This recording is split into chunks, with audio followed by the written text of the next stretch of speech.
Baiklah, assalamualaikum warahmatullahi wabarakatuh. Terima kasih saya ucapkan kepada wakil kepala sekolah yang telah hadir dalam kegiatan ini, dan juga rekan-rekan guru sekalian yang hadir menyempatkan waktunya untuk belajar bersama dalam diseminasi modul 1.4, yaitu tentang budaya positif yang akan saya jelaskan sendiri. Yang pertama, saya akan menjelaskan tentang tujuan pendidikan menurut Ki Hajar Dewantara. Jadi tujuan pendidikan menurut Ki Hajar Dewantara itu adalah menuntun segala kodrat yang ada pada anak-anak agar mereka dapat mencapai keselamatan, kebahagiaan yang setinggi-tingginya baik sebagai manusia maupun anggota masyarakat. Oleh sebab itu kita sebagai pendidik hanya dapat menuntut tumbuh dan hidupnya kekuatan kodrat yang ada pada anak-anak agar dapat memperbaiki lakunya, bukan dasarnya, hidup dan tumbuh kekuatan kodrat anak. Jadi Bapak Ibu, anak itu kalau dalam teori tabula rasa diibaratkan kertas kosong ketika mereka baru lahir. Namun dalam teori dari Dewantara, anak itu sudah lahir dengan minat dan bakat mereka, dengan potensi yang ada. Maka dari itu kita sebagai guru hanya menuntun, mendidik, tapi kita tidak bisa memperbaiki apa yang memang sudah menjadi minat dan bakat mereka. Jadi kita hanya bisa memperbaiki lakunya, ya. Kita hanya bisa menuntun, menggali potensi yang ada pada mereka. Selanjutnya, di sini apa itu budaya positif? Mungkin dari Bapak Ibu ada yang tahu apa itu budaya positif? Ayo silakan, Bapak Ibu. Budaya positif itu adalah kebiasaan apa Bu? Kebiasaan yang baik yang kita lakukan. Jadi menurut saya yang Bu juga, budaya positif itu adalah namanya budaya itu kebiasaan. Jadi budaya itu kebiasaan kita sehari-hari dan bersifat positif karena dilakukan terus-menerus untuk supaya ke arah yang lebih baik, seperti itu.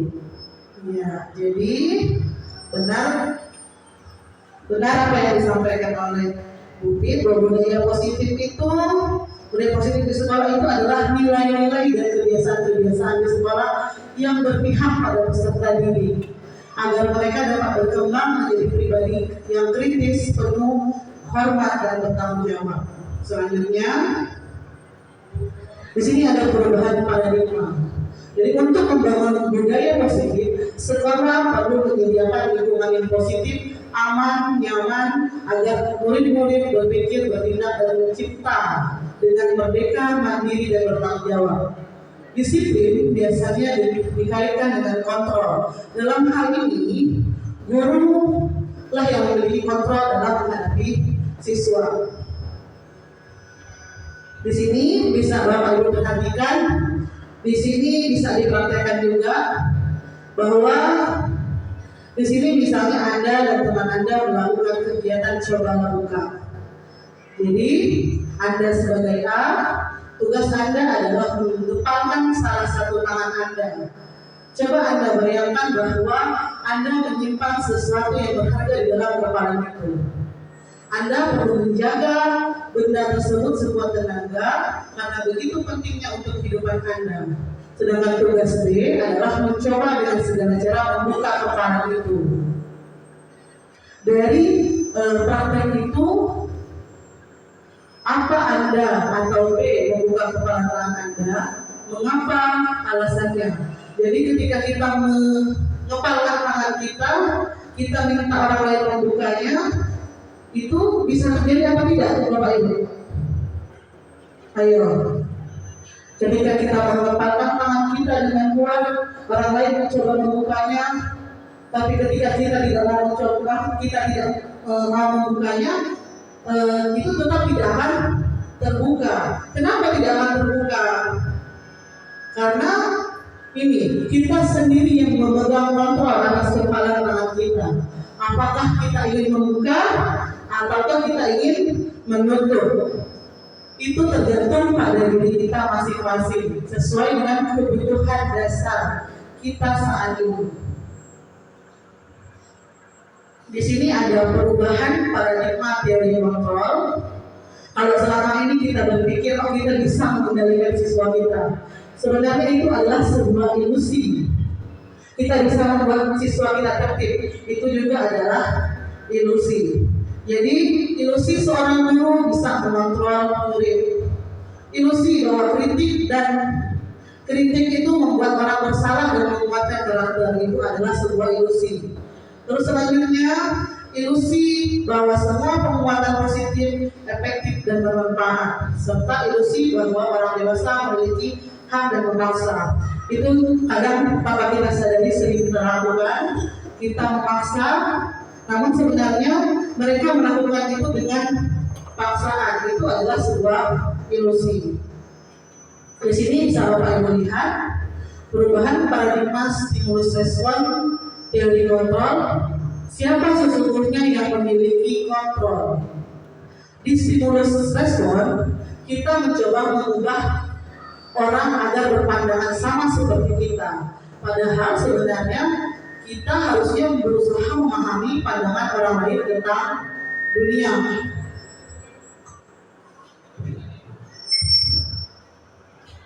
Selanjutnya, perilaku guru dilihat sebagai sebuah kesalahan.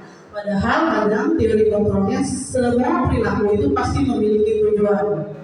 Nah selanjutnya kita kadang berpikir orang lain bisa mengontrol saya atau saya bisa mengontrol orang lain. Padahal pada kenyataannya hanya kita yang bisa mengontrol diri kita sendiri dan kita tidak bisa mengontrol orang lain. Selanjutnya pemaksaan ada pada saat rujukan gagal. Jadi ketika rujukan gagal itu adalah sebuah pemaksaan. Dalam teori kontrol itu adalah kolaborasi dan konsensus menciptakan pilihan-pilihan baru. Selanjutnya model berpikir menang atau kalah. Dalam teori kontrol model berpikir menang. Selanjutnya di sini ada disiplin. Sudah pernah dengar kata disiplin? Sudah. Apa itu disiplin? Ayo Bapak Ibu, silakan. Disiplin yaitu menempatkan sesuatu itu pada tempatnya. Terima kasih. Ada yang lain? Ayo. Di sini makna disiplin itu berasal dari bahasa Latin. Artinya belajar. Disiplin diri membuat orang menghargai potensinya menuju tujuan apa yang dihargai. Namun dalam budaya kita, disiplin telah berubah menjadi sesuatu yang dilakukan seseorang kepada orang lain untuk mendapatkan kebutuhan. Kecenderungan umum adalah menghubungkan kata disiplin dengan ketidaknyamanan, bukan dengan apa yang kita hargai atau pencapaian suatu tujuan. Selanjutnya, disiplin adalah kemampuan memerintah diri sendiri dalam mengontrol dan menguasai diri untuk memilih tindakan yang mengacu pada nilai-nilai yang kita hargai dengan penuh tanggung jawab. Jadi, Bapak Ibu, nilai-nilai apa yang kita harapkan di sini? Ya tentunya nilai-nilai kebajikan. Sifat-sifat positif manusia yang merupakan tujuan kuliah yang ingin dicapai setiap individu.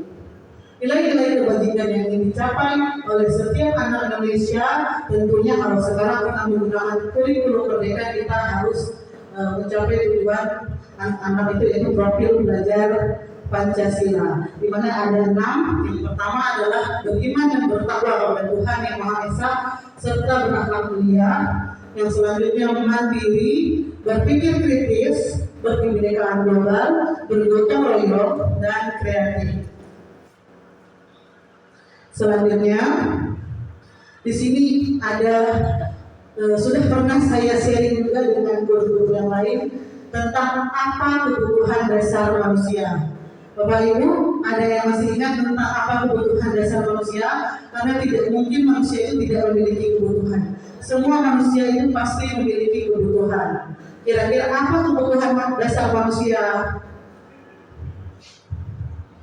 Kebutuhan dasar manusia yaitu kebutuhan pangan, sandang, dan papan. Benar, ada yang lain?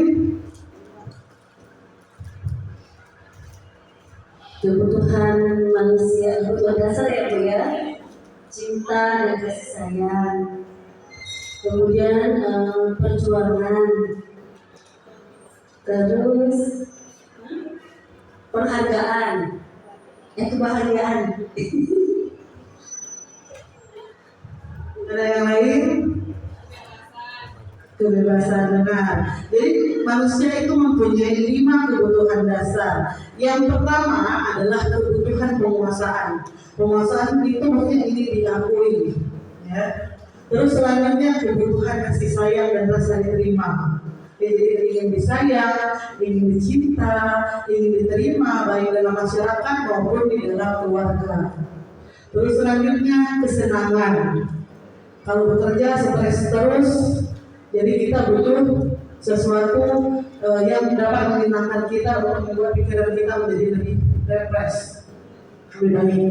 Selanjutnya kebebasan, ya. Jadi manusia itu butuh kebebasan, kebebasan untuk melakukan hal apapun yang kita mau sesuai dengan minat dan bakat kita tanpa perlu paksaan atau tekanan dari orang lain. Selanjutnya bertahan hidup. Jadi bertahan hidup adalah sandang, pangan, papan, itu adalah kebutuhan bertahan hidup. Selain itu tidur misalnya. Kalau kerja terus tanpa tidur, boleh. Maka dari itu kita butuh kebutuhan bertahan hidup. Jadi apabila 5 kebutuhan dasar ini tidak terpenuhi, maka yang terjadi adalah nanti akan mengeluarkan emosi negatif. Emosi negatif itu seperti marah-marah, misalnya stres. Apakah ada di dua ini Bapak Ibu mungkin yang sering stres? Atau misalnya cemberut, lesu, mungkin misalnya kurang uang, karena kebutuhan hidup, terus kurang kasih sayang. Maka dari itu 5 kebutuhan dasar ini harus semuanya tercukupi. Setiap manusia memiliki kebutuhan yang berbeda, ya. Jadi antara saya dengan Bapak Ibu mungkin kebutuhannya berbeda. Mungkin saya misalnya kebutuhannya sekarang yang paling urgent misalnya adalah bertahan hidup. Tapi mungkin Bu Putija misalnya kasih sayang. Mungkin, ya. Jadi setiap manusia itu pasti memiliki kebutuhan dan berbeda-beda. Di sini saya punya sebuah kasus. Ini silahkan Bapak Ibu baca dulu, Bapak Ibu perhatikan. Ini terjadi di sebuah tempat, ya. Jadi Ibu Rati adalah guru SMK di tingkat depan. Ada Ibu Rati di sini? Jadi Ibu Rati ini sedang kebingungan dalam menghadapi salah satu siswanya di kelas yaitu bernama Anu. Beberapa temannya suka mengeluhkan Anu ini suka minta uang dan memaksa. Jika Anda sebagai Ibu Rati, apa yang Anda lakukan? Menurut Anda kira-kira apa alasannya Anu melakukan itu? Ayo Bapak Ibu, saya akan mulai dari Ibu Rati terlebih dahulu. Karena kebetulan Ibu dia ada di sini. Silakan Bu Rati. Mungkin kalau dengan kasus yang Ibu sampaikan, ini mungkin kurang beberapa kebutuhan dasar yang Ibu sampaikan tadi.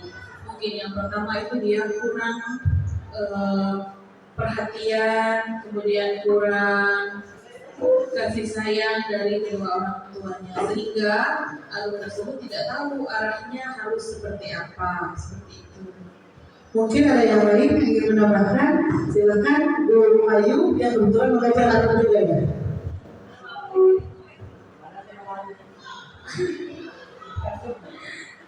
Hampir sama seperti Ibu Rati, karena menurut saya kalau anak yang memaksa minta minta mungkin selain kekurangan kebutuhan seperti pada akhirnya dia juga kekurangan perhatian kasih sayang dari orang tuanya. Tapi di sini ada pertanyaan apa yang harus dilakukan oleh Bu Rati jika ada situasi seperti itu?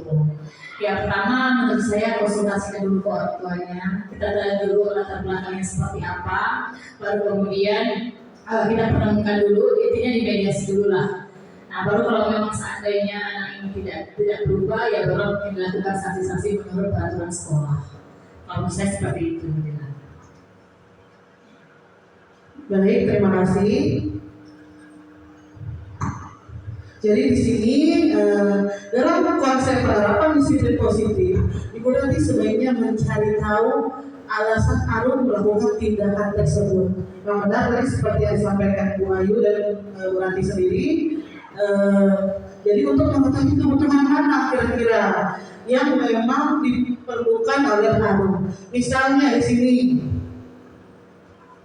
apabila jawabannya nanti ketika ini mediasi atau ditanyakan itu dia mengambil uang dengan paksaan itu karena tidak membawa uang jajan, bisa saja kebutuhan yang dia butuhkan adalah kebutuhan bertahan hidup. Karena dia lapar, dia pengen makan, nggak punya uang, jadi dia ngambil uang temannya.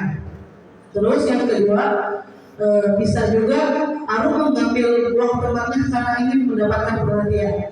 Mungkin di rumah atau temannya itu tidak memperhatikan dia, tidak ada teman, sehingga itu adalah salah satu cara untuk dia mendapatkan keperhatian. Maka kebutuhannya adalah cinta dan kasih sayang. Jadi penerimaan dari teman-teman yang lain.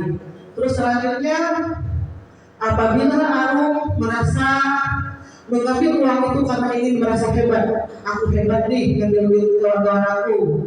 Nah itu adalah kebutuhan penguasaan, ingin diakui bahwa dia adalah orang yang hebat. Selanjutnya, apabila jawaban Arun karena ingin iseng dan dia menikmati ekspresi teman-temannya yang kesal, diambil uangnya, itu adalah kebutuhan kesenangan.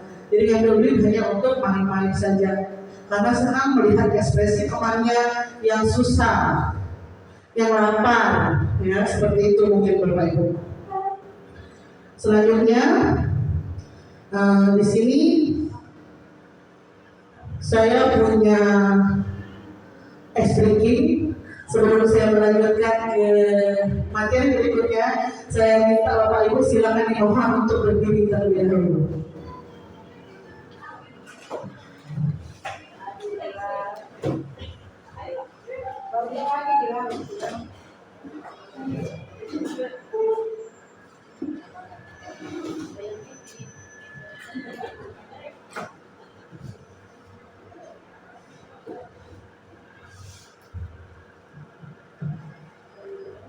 Sabar ya Bapak Ibu.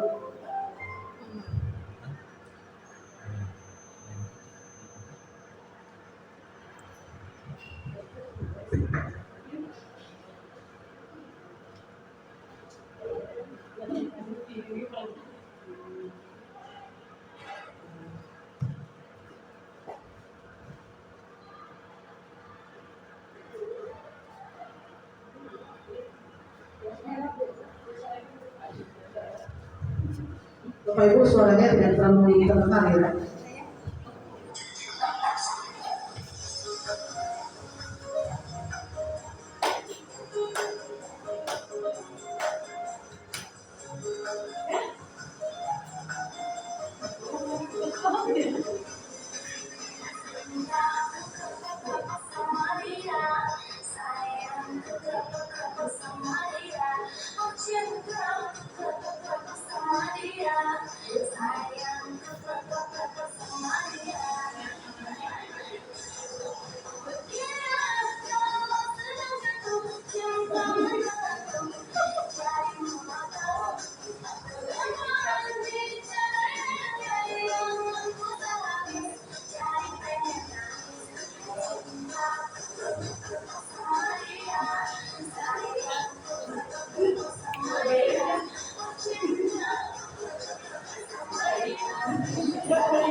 Tepuk tangan untuk kita semua.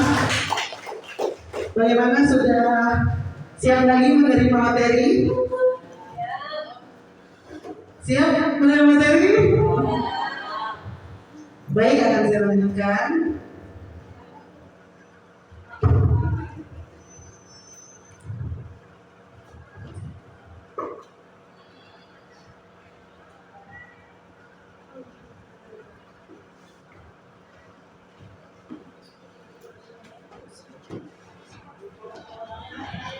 Selanjutnya di sini 5 posisi kontrol guru. Jadi kita sebagai guru itu kita terkadang mungkin tidak tahu posisi kontrol apa yang kita lakukan dan mana posisi kontrol yang sebaiknya perlu ke depannya setelah menerima destinasi ini kita lakukan untuk membuat siswa menjadi atau murid menjadi lebih baik lagi. Yang pertama itu adalah posisi penghukum. Posisi penghukum ini, jadi ketika anak melakukan sebuah kesalahan, kita sebagai seorang guru langsung menghukum anak tersebut. Misalnya, seperti ketika anak terlambat. Ketika anak datang terlambat, kita tidak langsung menanyakan misalnya kenapa alasan dia terlambat. Tiba-tiba langsung kita suruh lari misalnya 10 kali putaran. Itu adalah posisi kontrol penghukum dan sebaiknya itu tidak boleh dilakukan. Selanjutnya, membuat rasa bersalah. Membuat rasa bersalah ini juga kadang sering kita lakukan. Terus selanjutnya posisi kontrol guru sebagai teman. Terus selanjutnya sebagai manajer. Yang paling baik dalam posisi kontrol guru ini adalah posisi kontrol sebagai manajer. Di sini bisa Bapak Ibu lihat, kelihatan tidak? Di sini 5 posisi kontrol, di mana identitas bisa menghasilkan identitas yang gagal, identitas yang berhasil atau identitas yang sukses. Jadi untuk posisi kontrol penghukum, kalau untuk posisi kontrol penghukum di sini guru berdua dia menghardik, biasanya marah, menunjuk-nunjuk, menyakiti dan menyindir siswa. Terus kadang gurunya berkata, kalau kamu tidak melakukan itu, awas ya. Ada nggak Bapak Ibu di sini yang suka awas misalnya, mengancam? Nah, kalau bisa hal-hal seperti itu dikurangi. Jadi jangan bernada mengancam. Terus hasilnya apa? Ketika kita melakukan posisi kontrol penghukum kepada seorang murid, hasilnya adalah akan membentuk pribadi murid yang berontak, menyerahkan orang lain dan suka berbohong. Jadi dia daripada dihukum, kayak misalnya yang tadi yang terlambat, daripada aku dihukum, mending aku berbohong aja. Terus selanjutnya kaitannya dengan dunia yang berkualitas itu adalah murid meletakkan guru di luar dunia berkualitas. Selanjutnya murid nanti akan berkata, biarkan saja, nanti juga marah-marah lagi. Jadi kalau bisa kita sebagai seorang guru, kita jangan mengambil posisi kontrol yang seperti ini, Bapak Ibu. Terus dampaknya kepada murid, dia akan mengulangi kesalahan yang sama. Ya. Terus selanjutnya untuk membuat rasa bersalah. Membuat rasa bersalah ini biasanya guru akan berceramah dan mengatakan seharusnya ibu kecewa. Nah, itu adalah posisi membuat rasa bersalah. Jadi membuat siswa merasa tidak nyaman, tidak enak dengan kita. Terus selanjutnya hasilnya apa? Hasilnya adalah sama. Jadi murid akan menyembunyikan kebohongan, dia akan menyangkal, dia akan berbohong. Terus mungkin untuk muridnya akan berkata, ibu maafkan saya. Ya. Terus dampaknya apa pada murid tersebut ketika kita membuat posisi seperti itu? Murid akan merasa rendah diri, murid akan merasa salah, akan menyalahkan diri sendiri. Itu adalah juga posisi kontrol yang tidak baik, Bapak Ibu. Selanjutnya posisi kontrol yang dapat mensukseskan sebuah identitas itu adalah teman, pemantau, dan manajer. Tapi untuk yang paling baik adalah manajer, karena posisi kontrol manajer itu datang dari dalam siswa itu sendiri. Selanjutnya untuk posisi kontrol teman juga terkadang mungkin tanpa kita sadari kita sering melakukannya. Guru mungkin akan berkata, ayolah lakukan demi ibu. Ada nggak yang kadang-kadang sudah seperti ini? Ayolah bang, untuk ibu sekali dia ya. Nah itu adalah kadang posisi kontrol teman. Kalau bisa itu dikurangi. Kenapa harus dikurangi? Karena hasilnya nanti akan membuat ketergantungan. Terus untuk murid mungkin akan berkata, bapak ibu itu teman saya. Jadi terkadang ketika siswa menganggap kita teman, terkadang tidak ada batasan dan membuat kadang mereka semena-mena. Terus dampaknya murid itu akan lemah, dia tidak mandiri, dan dia bergantung kepada gurunya. Tenang, ada Bu Ijo nih, aman aku. Jadi itu tidak boleh. Terus selanjutnya posisi pemantau. Dalam posisi pemantau, guru mungkin akan membuat misalnya apa peraturannya. Terus hasilnya adalah menyesuaikan diri, tapi terus awasi. Terus hasilnya dampaknya pada murid adalah murid menitik beratkan pada sanksi atau hadiah. Terus selanjutnya yang paling baik tadi yang saya sampaikan adalah posisi kontrol manager, di mana posisi kontrol manager ini dampaknya adalah murid dapat mengevaluasi diri, memperbaiki karakternya. Ya, kenapa saya jelaskan di sini posisi kontrol yang harus Bapak Ibu juga ketahui bahwa posisi-posisi kontrol ini memang untuk di sekolah itu mungkin kita lakukan hanya 3 tahun, tapi sebenarnya efek dari itu adalah perilaku anak jangka panjang. Jadi kita ketika melakukan posisi kontrol penghukum, membuat rasa bersalah, mungkin itu akan membangun karakter anak di jangka panjang menjadi seperti yang tidak baik gitu.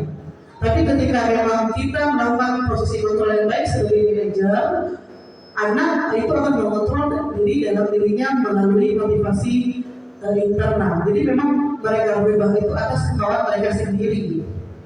Jadi perubahan yang terjadi memang atas kesadaran sendiri, bukan karena dorongan atau paksaan dari guru.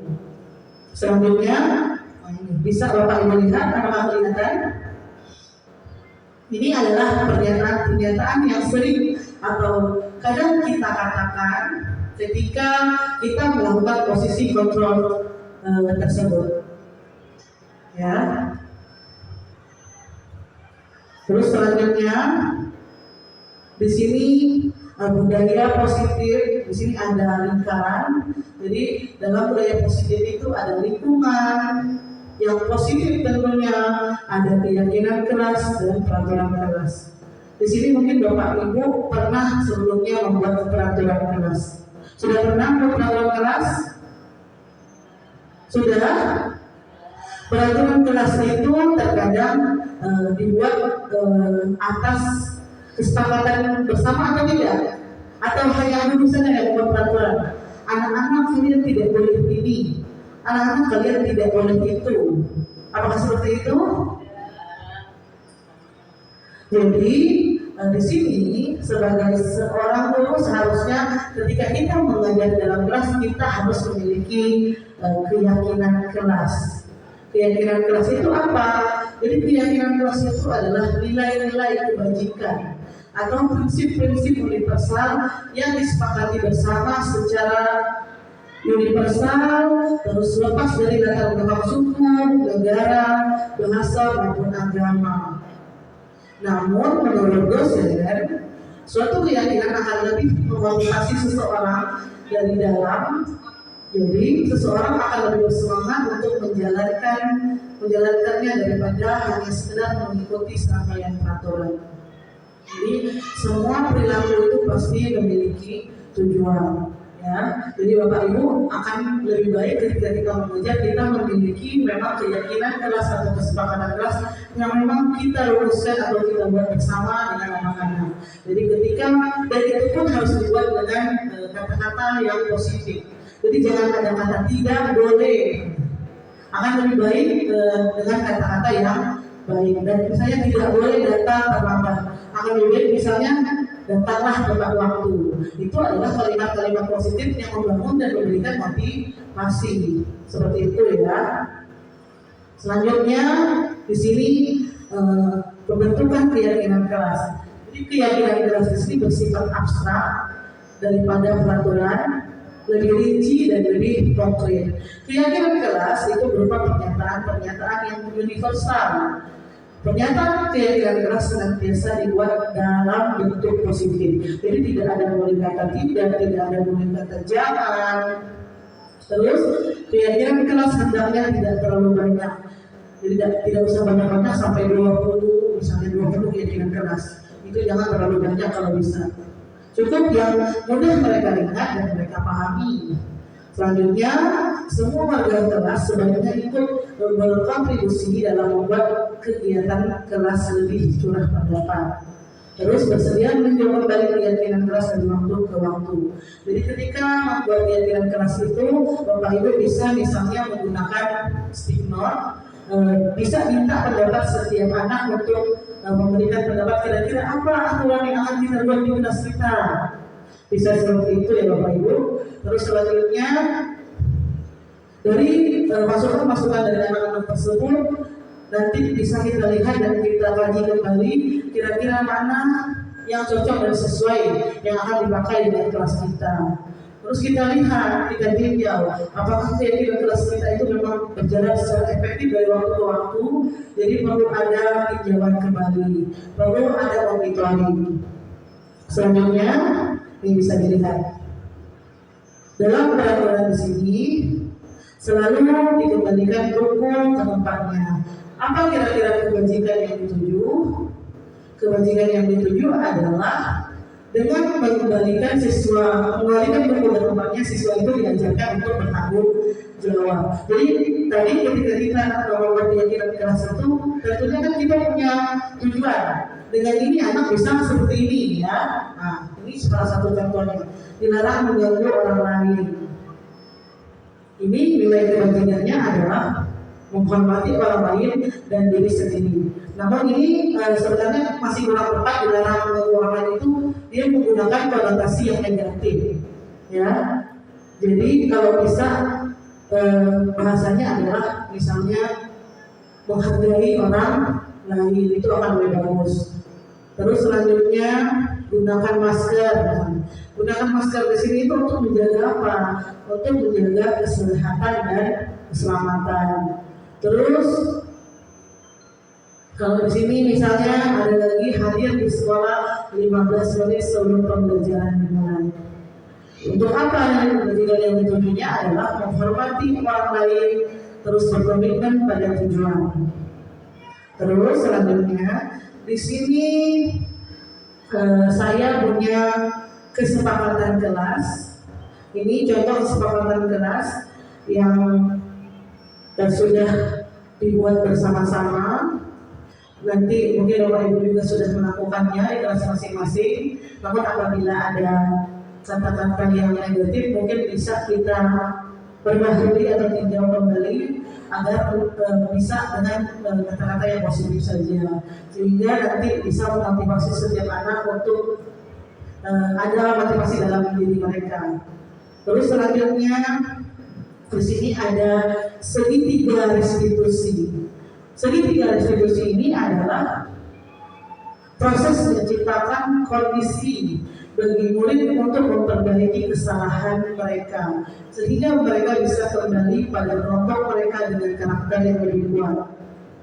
Mungkin dari awal sampai penjelasan akhir, Bapak Ibu ada yang ingin memberikan tanggapan atau masukan? Tidak? Saya lanjutkan ya. Jadi melalui restitusi guru, yaitu dapat membantu siswa menjadi lebih memiliki tujuan disiplin positif, serta memulihkan dirinya setelah membuat kesalahan. Terus membantu murid untuk jujur pada diri sendiri dan mengevaluasi dampak dari kesalahan yang dilakukan.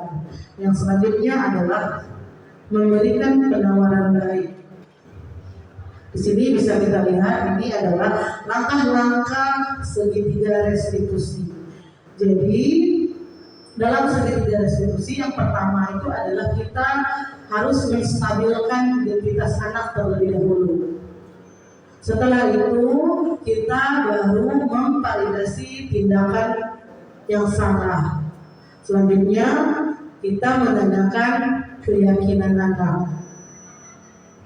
Jadi kita harus tahu apa alasan anak tersebut melakukan kesalahan. Tidak ketika anak melakukan kesalahan langsung kita hukum. Jadi tidak, langkah seperti itu kurang tepat dilakukan ya, Bapak Ibu. Jadi di sini dalam tahapan segitiga restitusi yang pertama adalah menstabilkan identitas tadi, di mana berbuat kesalahan itu tidak apa-apa. Jadi kalau misalnya salah itu tidak apa-apa, karena memang setiap orang pasti akan melakukan kesalahan. Ya, saya juga pernah melakukan kesalahan seperti ini. Ini biasanya kalimat-kalimat yang digunakan untuk menstabilkan identitas. Kita bisa menyelesaikan ini. Bapak Ibu tidak tertarik mencari siapa yang salah, tapi ingin mencari solusi dari permasalahan tersebut. Jadi kita harus menstabilkan dulu identitas anak. Selanjutnya, setelah kita menstabilkan identitas anak, kita memvalidasi tindakan yang salah. Biasanya kalimat-kalimat yang digunakan dalam memvalidasi tindakan yang salah adalah contohnya seperti di layar. Padahal kamu bisa melakukan yang lebih buruk dari ini, terus kamu pasti punya alasan melakukan ini. Tidak mungkin, maksudnya ketika dia datang terlambat kan tidak mungkin dia tidak punya alasan. Bisa saja misalnya memang tidak ada kendaraan atau kesiangan dan lain sebagainya. Terus selanjutnya di sini menanyakan keyakinan. Apa yang kita percaya sebagai keyakinan kelas kita atau dalam keluarga kita. Terus nilai-nilai apa yang harus kita sepakati, jadi kita tanyakan kembali kepada mereka. Jadi ketika mereka membuat kesalahan, kita tanya, ingat nggak dengan keyakinan kelas mereka yang mereka buat? Karena ketika kita membuat keyakinan kelas itu kan kita lakukan secara bersama-sama. Terus kamu mau jadi orang seperti apa? Jadi kita tanyakan dengan menggunakan kalimat-kalimat yang positif tentunya. Terus di sini saya punya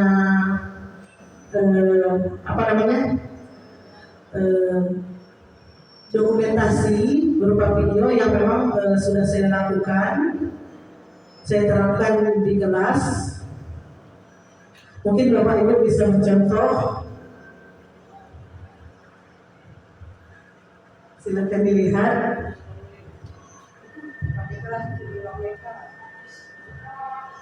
Jadi ini itu ceritanya begini. Jadi ketika jalan santai di jalan santai di hari Jumat itu dan kebetulan anak ini adalah anak kelas saya 12 TKKR. Dia ketika berjalan santai itu berbicara yang mungkin tidak nyaman didengar baik dari teman-temannya ataupun dari rekan guru. Maka dari itu karena hal tersebut saya panggil ke ruang BK untuk saya validasi kesalahannya dengan menggunakan segitiga restitusi. Seperti itu ya Bapak Ibu. Silakan dilihat saja.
Jadi Bapak Ibu, ini adalah salah satu hal yang sudah saya terapkan sebelum saya menjadi stimulasi Bapak Ibu.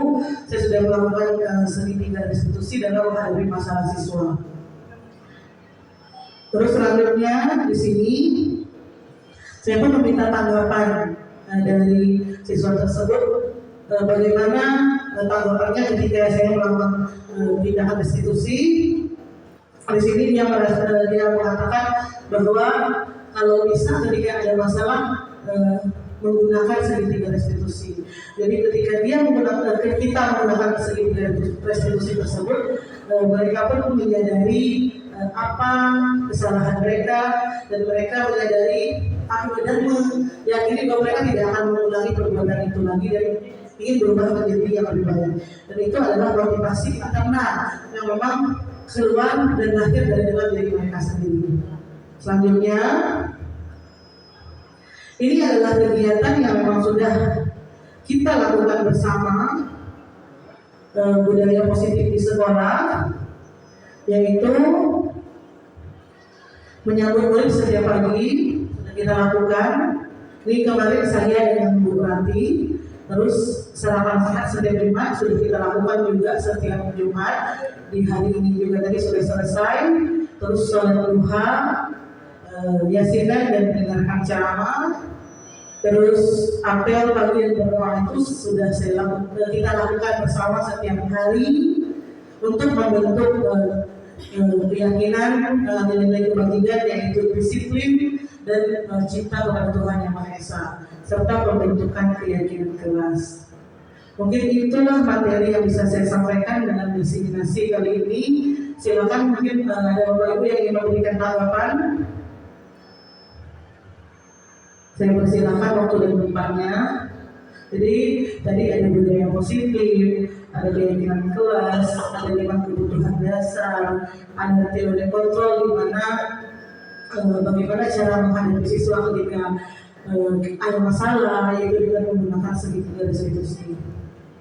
Silakan Bapak Ibu jika ingin memberikan tanggapan atau masukannya. Waktu dan tempat saya berikan seluas-luasnya.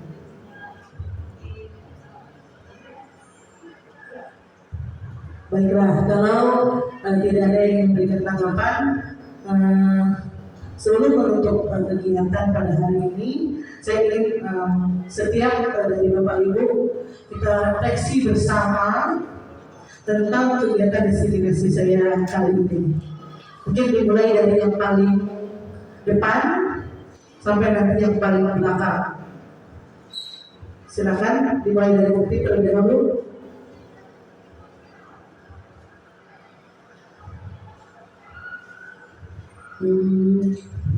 Jadi Alhamdulillah setelah mendengarkan apa yang telah Bu Dina sampaikan tentang budaya positif di sekolah, ini kan kami jadinya punya wawasan yang baik gitu ya dalam menghadapi siswa, ada peningkatan dalam kebiasaan-kebiasaan yang baik gitu. Jadi saya harapkan mungkin di lain waktu nanti ada hal-hal baru yang akan Ibu Dina sampaikan, kami siap menerimanya. Begitu saja kayaknya.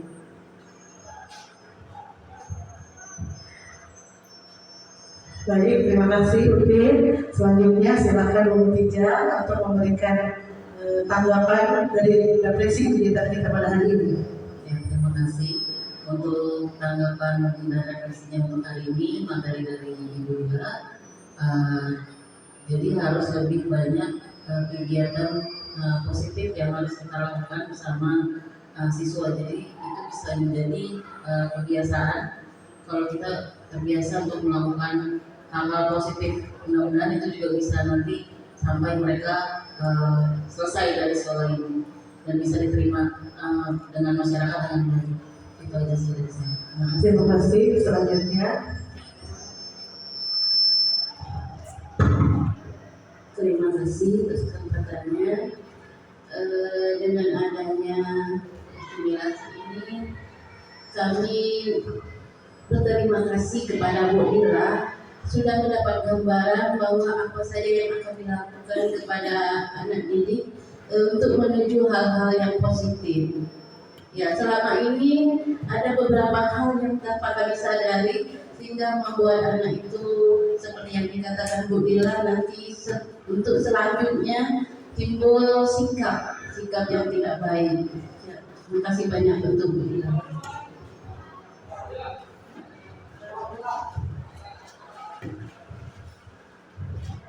Untuk dari saya, refleksinya mungkin bisa mengevaluasi diri bagaimana dan apa saja yang bisa dilakukan dan tidak dilakukan dalam proses belajar mengajar sebagai guru.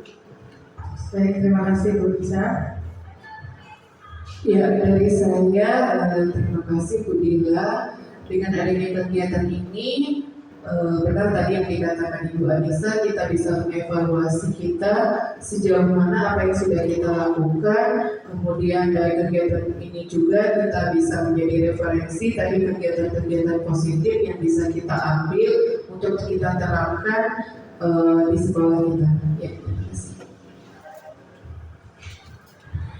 Kalau dari saya sendiri dengan adanya kegiatan ini, pertama untuk menyadarkan diri kita juga terkait tentang apa yang sudah kita kasih ke murid selama ini, termasuk yang tadi disampaikan mengenai kontrol terhadap murid.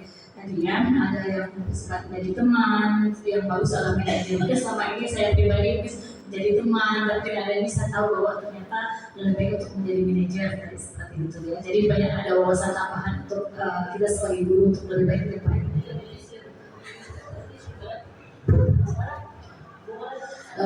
dari saya salah satunya tadi itu disiplin. Berarti kita bisa memulai membangun disiplin dari diri kita sendiri dengan membuat kesepakatan kelas. Jadi dari situlah kita bisa melihat dan mendisiplinkan anak-anak dari nilai-nilai yang telah kita buat. Terima kasih.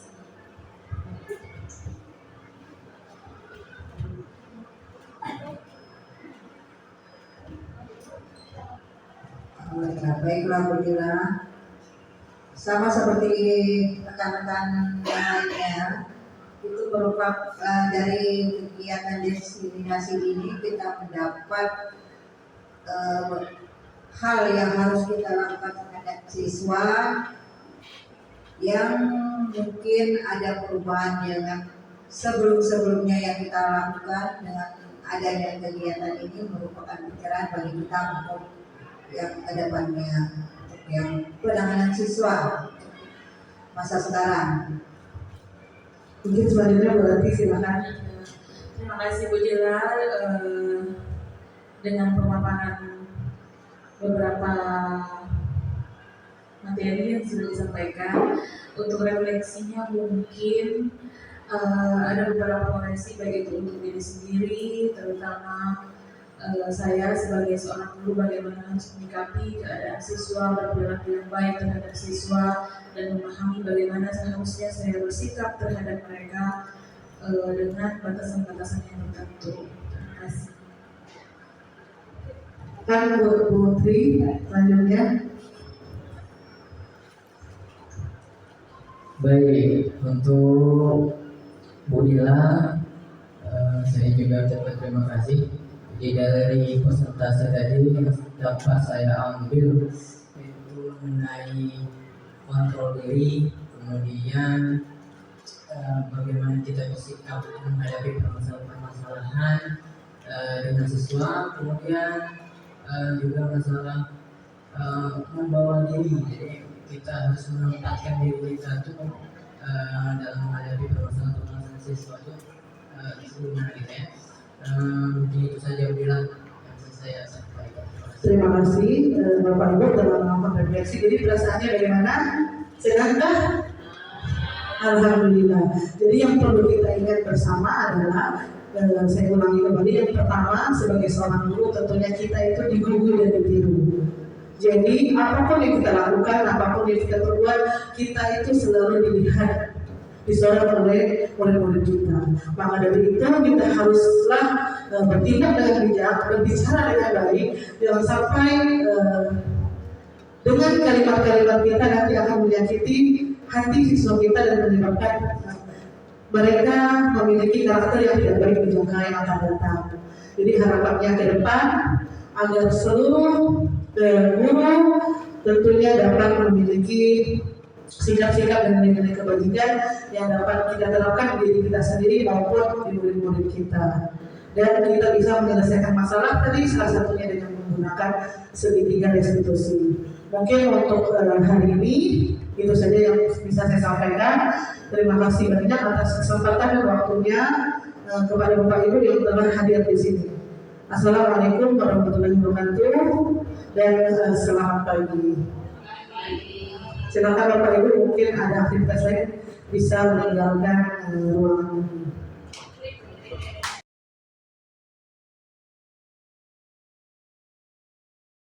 Assalamualaikum warahmatullahi wabarakatuh. Waalaikumsalam warahmatullahi wabarakatuh. Kabar semuanya? Baik. Hari ini sebelum kalian memulai kegiatan pembelajaran, hari ini yang akan saya lakukan pertama adalah kita bersama-sama membuat kesepakatan atau keyakinan kelas kita bersama-sama. Ya, sudah ada keyakinan kelas sebelumnya? Sudah ada atau belum? Oke, kita akan membuat. Jadi silakan setiap anak-anak nanti, setiap murid dari kalian mengisi statement yang diberikan. Silakan kalian tulis keyakinan-keyakinan apa yang ingin kalian terapkan di dalam kelas kalian. Ya, selama pembelajaran saya tentunya. silakan ditulis. Kalau sudah selesai ditulis, nanti boleh kalian tempelkan di papan tulis. Nanti kita akan baca bersama.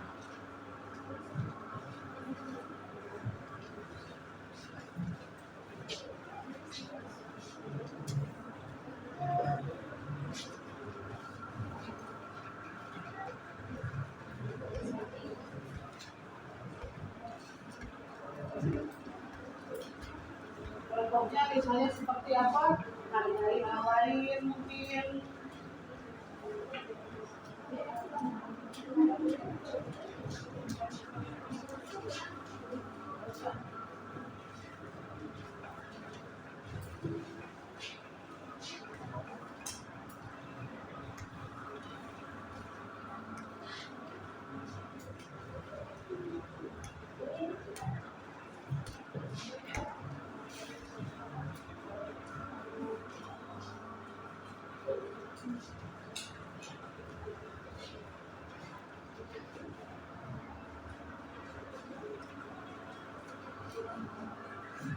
Oke, silakan itu ditulis sesuai dengan keyakinan dan nilai-nilai maksudnya yang ingin kalian tuju dari keyakinan tersebut.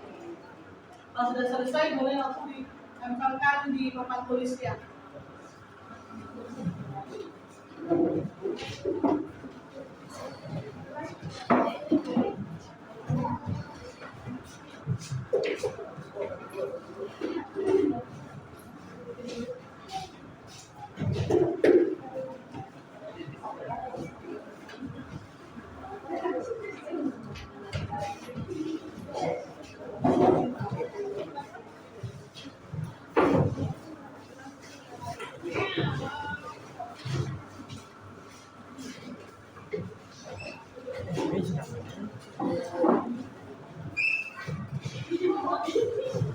Sudah semua?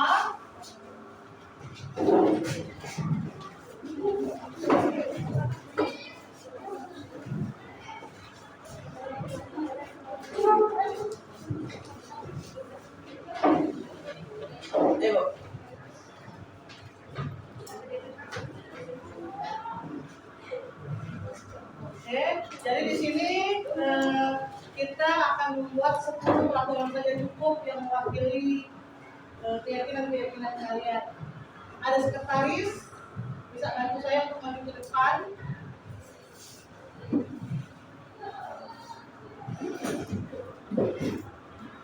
Oke, pertama akan saya bacakan dulu keyakinan-keyakinan yang telah kalian tulis. Apakah sudah semua ini atau belum? Masih ada yang belum? Kalau masih ada yang belum, silakan ditulis dulu. Sudah. Oke, yang pertama di sini adalah saling tolong menolong terhadap orang lain. Terus di sini tiket kelas. Terus menyayangi teman sekelas. Terus saling membantu, saling bekerja sama, saling menghormati, tiket kelas tepat waktu. Terus mengerjakan tiket, banyak sekali yang mengerjakan tiket. Berarti bisa kita ambil mungkin nomor 1, tiket datang tepat waktu, bisa nggak? Mau seperti itu? Oke, jadi poin pertama kamu di sini banyak yang menulis harus datang tiket tepat waktu. Maka poin yang pertama adalah datang lebih awal ketika tiket. Apakah di kelas ini memang banyak yang ketika tiket datang terlambat ya? Ya. Oke, selanjutnya di sini saling menghargai sesama. Ini juga saling menghargai sesama. Saling menghormati teman sekelas. Saling menyayangi. Terus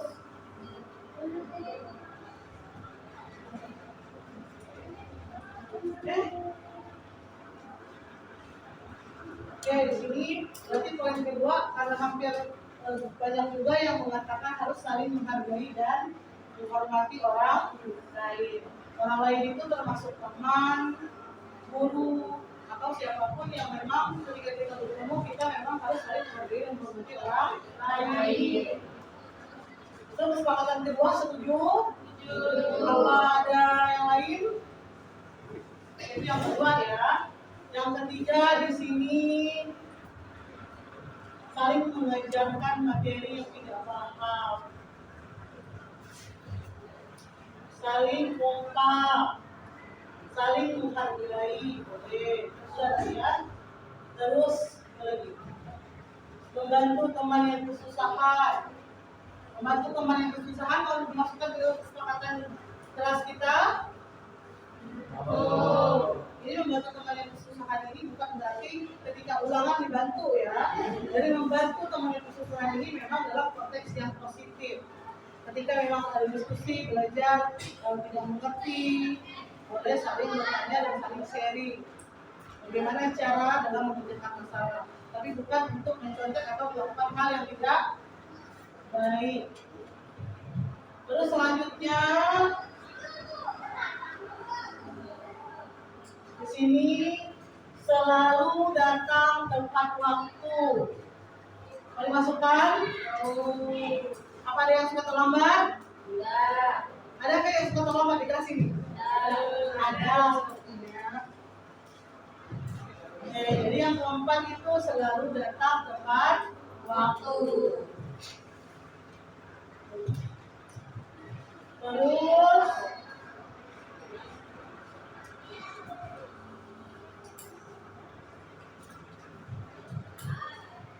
ini dari di sini ini sudah berapa? Sudah 4. Tapi hampir rata-rata di kelas ini tulis 4 poin dari apa yang telah ibu dan kalian sepakati di situ. Kira-kira ada lagi yang mau menambahkan selain 4 kesepakatan itu? Ayo, silakan. Yang pertama tadi tiket kelas datang tepat waktu. Yang kedua saling menghormati dan menyayangi sesama. Yang ketiga membantu teman yang sedang kesusahan. Yang keempat selalu datang tepat waktu. Ayo, ada lagi nggak? Apa cukup 4 aja?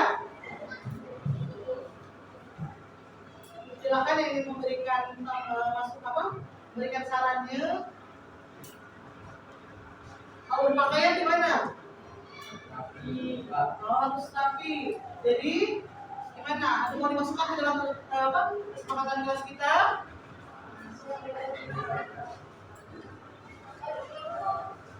Ayo, mau dimasukkan apa enggak? Masuk. Coba, gimana bahasanya berarti? Berpenampilan rapi, tapi kalau misalnya tidak sesuai jadwal, boleh nggak? Jadi gimana? Boleh juga. Oke, boleh silakan. Mungkin berpenampilan sesuai dengan normatif sekolah bisa. Jadi kalau Senin misalnya pakai baju warna putih abu, ya Selasa pakai baju warna batik. Jadi harus sesuai dengan ketentuan yang ditetapkan. Terus ada lagi yang sudah cukup? Baiklah, jadi ini ada 5 keyakinan kelas yang telah kita sepakati bersama. Yang pertama adalah bikin kelas datang tepat waktu. Yang kedua saling menghormati dan menyayangi sesama. Terus yang ketiga membantu teman yang sedang kesusahan. Yang keempat selalu datang tepat waktu. Yang kelima berpenampilan rapi dan sesuai tata tertib. Mungkin itu keyakinan kelas kita. Kemudian yang lain berarti sudah sepakat ya. Silakan belum? Oke, kalau sudah sepakat, nanti keyakinan kelas ini bisa dibuat dalam bentuk poster ataupun misalnya dalam karton. Silakan kalian mengekspor diri kalian untuk mencetak ini di mana sesuai dengan keinginan kalian. Mungkin itu saja untuk kali ini untuk keyakinan kelas kita. Akhiri, assalamualaikum warahmatullahi wabarakatuh dan selamat pagi. Pertama di sini, kemarin kita membahas tentang segitiga restitusi. Di mana segitiga restitusi di sini adalah salah satu langkah yang dilakukan untuk menyelesaikan masalah kepada siswa, di mana untuk menguatkan karakter siswa. Dengan tahapan yang pertama kemarin itu adalah menstabilkan identitas. Jadi ketika anak berbuat salah, memang kesalahan itu adalah sebuah hal yang wajar. Terus yang selanjutnya, di mana kita memvalidasi kesalahan anak tersebut dan kita menanyakan keyakinan yang telah kita buat bersama dengan mereka. Selanjutnya, ini adalah dokumentasi dari apa yang telah saya lakukan. Mungkin Bapak Ibu bisa melihatnya dan nanti akan dicontoh di kelas untuk menghadapi setiap siswa yang memang memiliki atau ada masalah.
Jadi Ibu, ini adalah salah satu contoh praktek atau implementasi yang sudah saya lakukan dalam menghadapi siswa yang memiliki masalah. Ini untuk tanggapannya.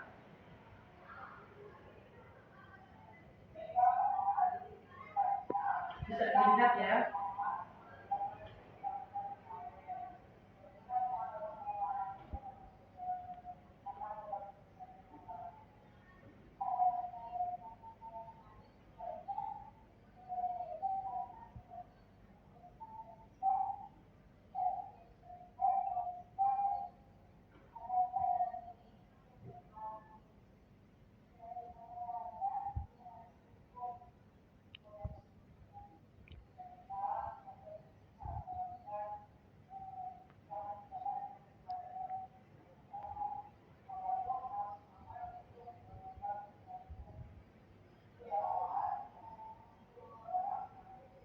Jadi ini tanggapannya, anak-anak atau murid pun ketika saya melakukan segitiga restitusi dalam menyelesaikan masalah, mereka memang merasa segitiga restitusi adalah salah satu jalan untuk menguatkan karakter mereka.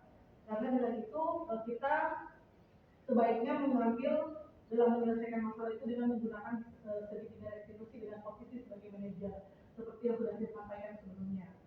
Selanjutnya ini adalah dokumentasi kegiatan budaya positif di sekolah yang sudah saya lakukan, yaitu yang pertama itu menyambut murid setiap pagi. Jadi dengan menyambut murid setiap pagi akan menumbuhkan rasa bahagia, ceria pada murid. Terus selanjutnya ini adalah sarapan sehat yang dilakukan setiap Jumat. Terus ini sholat duha, yasinan dan mendengarkan ceramah setiap Jumat. Di sini apel pagi, kita juga melakukan apel pagi dan berdoa untuk menumbuhkan sikap disiplin dan cinta kita terhadap Tuhan Yang Maha Esa. Jadi dengan kita apel, kita menanamkan kepada anak-anak disiplin itu dengan datang tepat waktu. Seperti itu ya, Ibu. Dan ini adalah dokumentasi kegiatan saya dalam membuat keyakinan kelas. Jadi sebenarnya setiap kelas itu memang perlu kesepakatan atau keyakinan kelas bersama yang memang kita buat bersama-sama dengan murid. Jadi bukan kita yang membuat peraturannya. Kenapa kita harus bersama-sama membuat keyakinan atau kesepakatan kelas dengan murid? Agar menumbuhkan rasa tanggung jawab terhadap mereka. Mungkin itu saja yang bisa saya sampaikan. Silakan Bapak Ibu, Bapak atau Ibu yang ingin memberikan tanggapan, saya persilahkan atau memberikan umpan balik pada kegiatan yang telah saya lakukan sebelumnya. Silakan. Bu Ayu mungkin? Ya, baik, dari saya mungkin kegiatan yang sudah Ibu lakukan murid dan berdasarkan di sekolah kita sudah cukup baik menurut saya. Nah, terutama saya ingin menanggapi untuk kegiatan budaya positif tentang kesepakatan antara guru dan murid yang ada di kelas tadi.